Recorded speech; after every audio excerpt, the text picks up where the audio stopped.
আপনারা তো জানেন যে বয়কট নিয়ে হাসিনা মুখ খুলিছে। ইন্ডিয়া তার সবচাইতে বড় স্ট্র্যাটেজিক অ্যাসেটের মাঠে নামাইছে। ওকা থেকে হাসিনা পর্যন্ত পৌঁছাতে বেশি সময় লাগলো না। যত দ্রুত আন্দোলন আগাইতেছে তত দ্রুত প্রতিক্রিয়া আসছে। কার কার কাছ থেকে প্রতিক্রিয়া আসছে সেটা দেখলে বুঝবেন ইন্ডিয়া কেমনে খেলিচ্ছে। প্রতিক্রিয়া আসছে হাসিনার গুন্ডা বাহিনীর প্রধান গুন্ডা শ্রেষ্ঠ শেখ মনির পোলা পরশের কথায় সে কইছে বিদেশি রাষ্ট্রের মদদে এই বয়কট আন্দোলন চলিচ্ছে। ইন্টারেস্টিং জিনিস দেখবেন কারা কারা করছে বয়কটের বিরুদ্ধে সেইটা দেখলে আপনি বুঝতে পারবেন ইন্ডিয়া ক্যাঙ্কা করে খেলিচ্ছে। ইন্ডিয়ার একের হার্ট করে লোক, মূলত রয়ের লোকেরা। এই পরশের বাপ ছিল মুজিব বাহিনীর প্রধান, রয়ের ট্রেন্ড বাংলাদেশের রয়ের সবচেয়ে বড় স্ট্র্যাটেজিক অ্যাসেট। প্রথম আপনি দেখবেন হাসিনার প্রেসিডেন্ট হচ্ছে মুজিব বাহিনীর কেউ সবসময়। হামিদ ছিল মুজিব বাহিনীর, সুপ্পো তাই। তার মানে র ট্রেন্ড না হইলে প্রেসিডেন্ট হওয়া যায় না হাসিনা। আর কে কইছে জাসদ, জাসদ মানে জানেন তো পুরা র ট্রেন্ড গণবাহিনীর অংশ।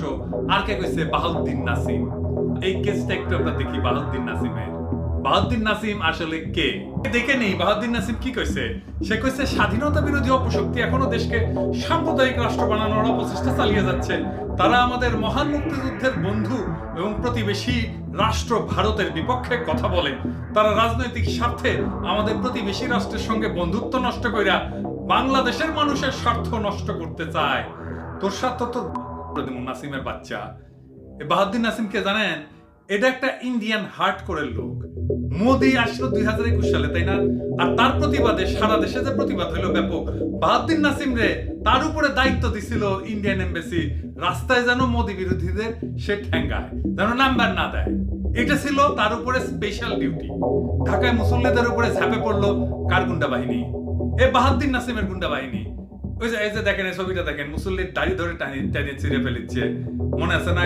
এডিটর সাহেব বড় করে দেখান তো, ছবিটা বড় করে দেখেন, যেটা দিচ্ছে তার ছবিটা বড় করে দেখান। এর নাম কি জানেন? মোজাম্মেল হোসেন, পল্টন থানার 13 নম্বর ওয়ার্ডের স্বেচ্ছাসেবক লীগের নেতা। বাহাউদ্দিন নাসিমের গুন্ডা বাহিনীর প্রধান, সবসময় সাথে থাকে। দেখান এডিটর সাহেব দেখান, বাহাউদ্দিন নাসিমের সাথে ছবি দেখেন, ওর ফেসবুক প্রোফাইল থেকে দেখান। আমি ক্ষুদ্র ভাতারা একটু ভরে দিয়ান ফেসবুকে যায়। হ্যাঁ, এবার বুঝেছেন তো কেন ওই ভারতের পণ্য বয়কটের বিরুদ্ধে বলে?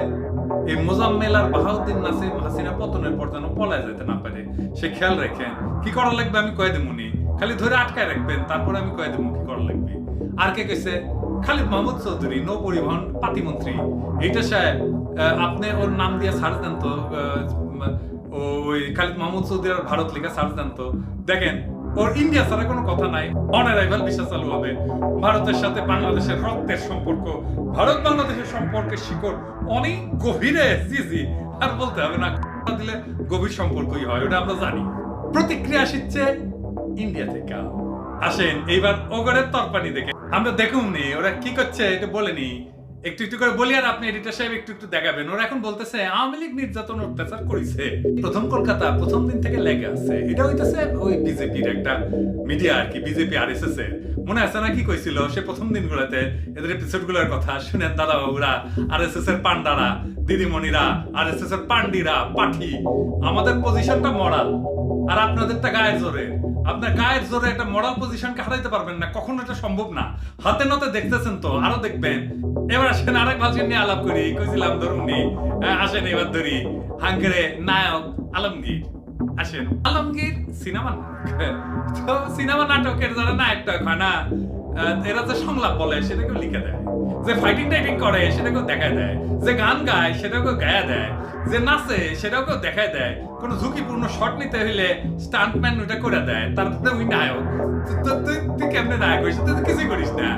তো তুই যখন তো ওই আলমগীর যখন মরদা ছিল তখন মুক্তিযুদ্ধ হয়েছিল, যায় নাই। নায়ক তো ভাবিছিল কেউ করে দিবি আরেকজন। হ্যাঁ, এখন এসে করছে যে বাংলাদেশের 7.5 কোটি মানুষ মুক্তিযোদ্ধা ছিল। শুনেন, 7.5 কোটি বাঙালি সবাই মুক্তিযোদ্ধা ছিল। মানে ওই এখন মুক্তিযোদ্ধা উঠি। হ্যাঁ, ওই অবশ্য ঠিকই করছে। 7.5 কোটি মানুষই মুক্তিযোদ্ধা, ওই ডাবল মুক্তিযোদ্ধা। প্রথম বয়ের সাথে মুক্তিযুদ্ধ শেষ হওয়ার পরে রুনালালের সাথে দ্বিতীয় ইনিংসের মুক্তিযুদ্ধ শুরু করেছে। হ্যাঁ, হাতি লোর জন্য লো হাইটের মুক্তিযুদ্ধ খাট বানাইছে দেখেন। হ্যাঁ, তো শুধু এইসব সিনেমার নায়কের চেহারা সুন্দর, ফিগার ভালো, লম্বা চড়া নামও নেয় সম্রাটের, কিন্তু আদতে ভীরু কাপুরুষ এবং লেস ইনফর্ম। মূর্খ বললাম না, মূর্খ হইতে হইলেও কিছু জানা লাগে আর কি। সে বলতেছে পশ্চিমাদের কাছে, বিদেশিদের কাছে কেন যায় বিরোধী দল? বেফাউলে আলমগীরের বাচ্চা, বিরোধী দল বিদেশিদের কাছে যায় না। তোর নেত্রী হাসিনা যায়। হাসিনার কাজই ছিল গুলশান বনানী এলাকায় দূতাবাসগুলোতে যায় নালিশ দেওয়া। 2006 সালে জায়েজাদিন প্রতিবেদন করেছিল 50 দূতাবাসে হাসিনার 55 অভিযোগ। হাসিনার মন্ত্রী ইন্ডিয়ারে গিয়া বলে আসে, আমি ইন্ডিয়াকে বলেছি হাসিনাকে ক্ষমতায় রাখতে হবে। কাউয়া বলে না। দিল্লি আছে তো আমরা আছি, আর আসিছে পশ্চিমের আলাপ নিয়া বান্দির পুত। উই কইছে রাজাকারের তালিকা করা লাগবে। আচ্ছা ওর মুক্তিযুদ্ধের আলাপ করে আসেন, ওর রাজাকারের তালিকা ওর তো যুদ্ধের একটা ন্যারেটিভ নিয়ে আলাপ করি। এটা একটু সেনসিটিভ, তাও একটু মন দিয়ে শোনেন। কারণ আলমগীর শুধু পণ্য বয়কট না, মুক্তিযুদ্ধের একটা ন্যারেটিভ নিয়ে আলাপ করেছে। এই আলমগীর আমাদের পণ্য বয়কট নিয়ে কথা বলতে যায়, মুক্তিযুদ্ধ বলছে পণ্য বয়কট নিয়ে ধরিচ্ছি। আর আগে মুক্তিযুদ্ধের ন্যারেটিভ নিয়ে একটা আলাপ করি। হ্যাঁ, মুক্তিযুদ্ধের ন্যারেটিভকে আমাদের আগামীতে ডিল করা লাগবে, এটা একটা তরিকা বের করতে হবে। এখনো কি করা যাবে সেটা আমি চিন্তা করে বের করতে পারিনি একা একা, এটা একার কাজ না, সবাই মিলে করতে হবে। আমি একটা প্রস্তাব রাখিছি আর কি, এটা আপনারা চিন্তা করে দেখেন। এটা মুক্তিযুদ্ধ এমন একটা ঘটনা যা আমাদের ইতিহাস থেকে মুছে দিতে পারবে। মুক্তিযুদ্ধের তাহলে ন্যারেটিভটা কি হবে? আওয়ামী লীগের একটা ন্যারেটিভ আছে, অল্টারনেট ন্যারেটিভটা কি হবে? এইটার অনেকগুলো অ্যাসপেক্ট থাকবে, এটার অনেকগুলো দিক থাকবে। আমি মাত্র একটা দিক নিয়ে আলাপ করতেছি, আলাপটা সেনসিটিভ, কিন্তু খেয়াল করলে দেখবেন যে আমি যেটা আলাপটা করব, আলাপটা তুলবো, সেটা এই জাতিকে রিকনসাইল করবে, মানে রিকনসিলিয়েশন করবে, এটাতে ভূমিকা রাখবে। মুক্তিযুদ্ধ নিয়ে আমি ন্যারেটিভ দ্বারা আছে পর্বত প্রমাণ ঘৃণার উপরে। সেই ন্যারেটিভে মুক্তিযোদ্ধারা মহান, মুক্তিযুদ্ধ বিরোধীরা শয়তান। এটা ভুল এবং উদ্দেশ্যমূলক ন্যারেটিভ। এই ন্যারেটিভ দিয়ে আপনি একটা রক্তাক্ত যুদ্ধের পরের সমাজে রিকনসিলিয়েশন, মানে সবাইকে আবার মিলমিশ করে দিতে পারবেন না। আমেরিকা তো গৃহযুদ্ধ হয়েছিল না? আমাদেরটা তো আসলে গৃহযুদ্ধ ছিল, এটা তো মুক্তিযুদ্ধ না। এটা গৃহযুদ্ধ হয়েছিল, পাকিস্তান ভেঙে 2 ভাগ হয়েছিল, তাই না? মুক্তিযুদ্ধ আমাদের তো মুক্তি হয় নাই, তো মুক্তিযুদ্ধ না। স্বাধীনতা যুদ্ধ না, কারণ আমরা স্বাধীন আগেই ছিলাম।